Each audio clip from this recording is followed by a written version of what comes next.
welcome to Capital Online TV News. My name is Margaret Wahito, and here are the stories making headlines.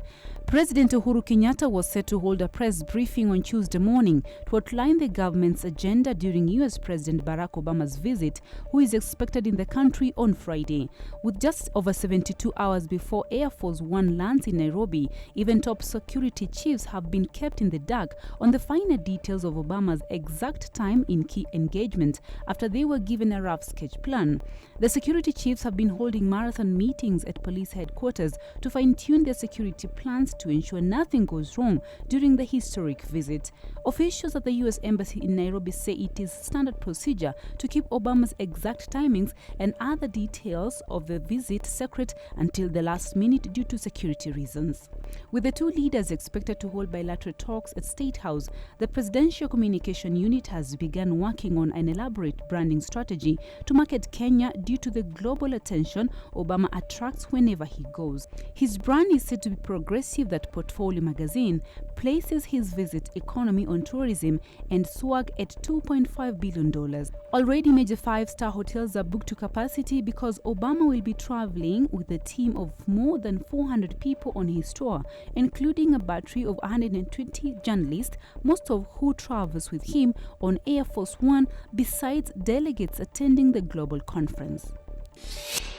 Away from Obama visit, a section of Ukambani leaders are now calling for the sacking of suspended Lands Cabinet Secretary Charity Ngilu, following reports that she could be in talks with the opposition. A group referring itself as Ukambani Progressive Forum, led by former Kitui South MP Samuel Kiminza, says indecisiveness portrayed by Ngilu was depicting the Kamba community in bad light. The group lamented that while other leaders were developing their regions, efforts by Ngilu were yet to be felt in the region.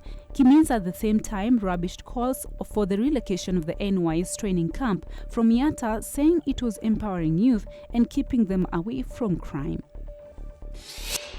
And finally, Burundians went to the polls on Tuesday amid gunfire and grenade blast, with President Pierre Nkurunziza widely expected to win a third consecutive term despite international condemnation and thousands of people fleeing feared violence. At least two people, a policeman and a civilian, were killed in a string of explosion and gunfire overnight, with bloods and shooting had as polls opened shortly after dawn in the capital Bujumbura, the epicenter of 3 months of anti-government protests. Opposition and civil society groups have denounced Nkurunziza's candidacy as unconstitutional and a violation of peace deal that ended a dozen years of civil war and ethnic massacres in 2006. Around 3.8 million Burundians are eligible to vote. And that was your Capital Online TV News. For this and more stories, subscribe to our YouTube channel, Capital FM Kenya. I've been your host, Margaret Wahito.